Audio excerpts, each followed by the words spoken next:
और चलिए अब आगे बढ़ते हैं। बंगाल में ममता दीदी और उनके भतीजे की मुश्किलें कम होने के बजाय अब और बढ़ने वाली हैं। टीएमसी के राष्ट्रीय महासचिव और सांसद अभिषेक बनर्जी आज एक बार फिर राज्य सीआईडी के सामने पेश हो रहे हैं। ये पूछताछ चुनाव प्रचार के दौरान गृह मंत्री अमित शाह के खिलाफ दिए गए भड़काऊ भाषण और धमकी के मामले में की जा रही है।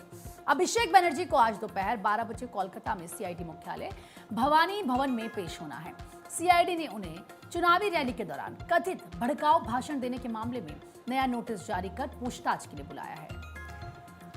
देखिए, अभिषेक बनर्जी इस समय अलग अलग मामलों को लेकर केंद्र और राज्य की जांच एजेंसियों के निशाने पर हैं। चौतरफा दबाव में अभिषेक बनर्जी हस्ताक्षर फर्जीवाड़ा केस के एक मामले में रविवार को सीआईडी के भवानी भवन में उनसे करीब 8.5 घंटे तक मैराथन पूछताछ की थी। सोमवार को ईडी ने भी शिक्षक भर्ती घोटाले में अभिषेक बनर्जी से करीब 11 घंटे तक लंबी पूछताछ की। लगातार मिल रहे नोटिस और पूछताछ पर प्रतिक्रिया देते हुए अभिषेक बनर्जी ने कहा कि ये विपक्षी नेताओं को दबाने की कोशिश है। उन्होंने मीडिया से बात करते हुए साफ किया कि जनहित की लड़ाई लड़ने वाले ना कभी झुकेंगे और ना ही आत्मसमर्पण करेंगे। हम कानूनी रूप से इस लड़ाई को जारी रखेंगे। क्या है पूरा मामला, अब आपको एक बार फिर से अपडेट देते हैं। दरअसल ये जो पूरा मामला है, लोकसभा चुनाव प्रचार प्रसार के दौरान दिए गए एक भड़काऊ और विवादित बयान से जुड़ा हुआ है। आरोप है कि चुनाव प्रचार के दौरान केंद्रीय गृह मंत्री अमित शाह के खिलाफ एक बेहद विवादित और भड़काऊ बयान दिया गया था। इस आपत्तिजनक बयान को लेकर सबसे पहले बागुयाटी थाने में एक लिखित शिकायत दर्ज कराई गई थी। इस मामले की गंभीरता को देखते हुए बाद में इस केस को विधाननगर साइबर क्राइम थाने में भी दर्ज किया गया था।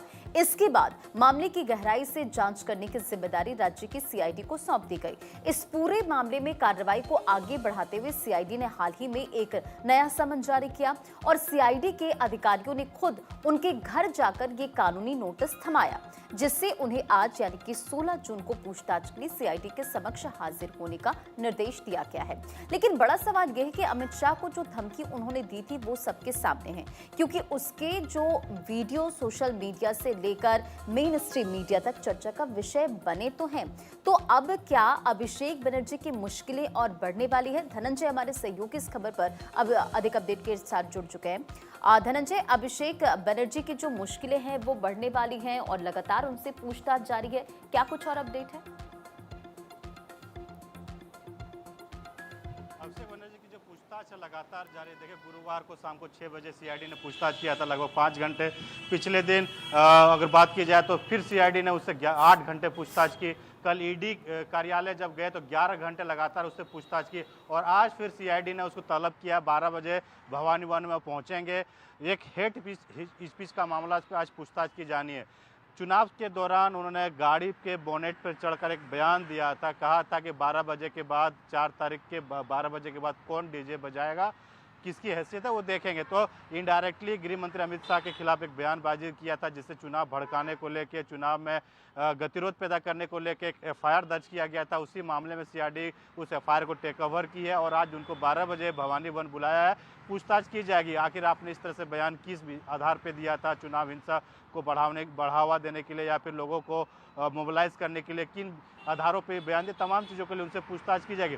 लगातार अभिषेक बनर्जी की जो चुनौतियां हैं, मुश्किलात है, वो बढ़ने वाली है, क्योंकि लगातार उनसे कई एजेंसियां हो, राज्य पुलिस की संघ हो या फिर सेंट्रल एजेंसी हो, लगातार उनसे पूछताछ की जा रही है, लेकिन वो किसी भी जवाब जो सवाल किए जा रहे हैं, सवाल के जवाब नहीं दे पा रहे हैं। तो इन तमाम चीज़ों को लेके एजेंसियों पे भी नज़र बनी हुई है कि आखिर अभिषेक बनर्जी जो दस्तावेज छिपा रहे हैं या हेट स्पीच मामला दिया है या तमाम जो घोटाला टीचर स्कैम जो उसने किया था, सोना के बदले नौकरी, पैसे के बदले नौकरी, तमाम चीज़ों के मुद्दे में चाहे ईडी की बात करें, सीआईडी की बात करें या राज्य पुलिस की बात करें, तमाम मामले में अभिषेक बनर्जी घिरे हुए हैं। आज बहरहाल जब वो 12 बजे सीआईडी कार्यालय पहुंचेंगे तब देखने वाली बात होगी कि वो बाहर निकल के क्या बयान देते हैं या फिर कितने देर पूछताछ की जाएगी, क्योंकि लगातार वो 10 से 12 घंटे, 11 घंटे, 8 घंटे, 5 घंटे पूछताछ हो रही है और जब बाहर निकलते तो मीडिया को सामने कहते हैं मैं झुकने वाला नहीं हूँ, हम संघर्ष जमीन से है, जो एजेंसी को करना करे, हम अपने सामने एजेंसी के सामने पेश होकर सवाल के जवाब देंगे। लेकिन जो सोर्सेस से जानकारी निकल के आती है, अभिषेक बनर्जी कल 2 दर्जन से ज़्यादा सवाल पूछे गए थे ईडी के अधिकारियों द्वारा कि टीचर घोटाले में जो एक ऑडियो आया था, वो तमाम चीज़ें उनसे पूछताछ की, वो जवाब नहीं दे पाए थे। साथ साथ पार्थ चटर्जी तथा जो सोने और पैसे उनकी जो असिस्टेंट उसके घर से मिला हुआ पैसा मिला था, उनके जवाब नहीं दे पाए। तमाम चीज़ों के लेकर एजेंसियां उनसे पूछताछ कर रही है, लेकिन जब आज उनसे पूछताछ शायद की जाएगी, गृह धनंजय मंत्री तक आवाज नहीं अमित जा शाह के पा रही है। खिलाफ एक टीम तरह से से प्लीज बयानबाजी ठीक किया करें। कि ठीक है धनंजय, बहुत बहुत शुक्रिया इन तमाम जानकारियों के लिए।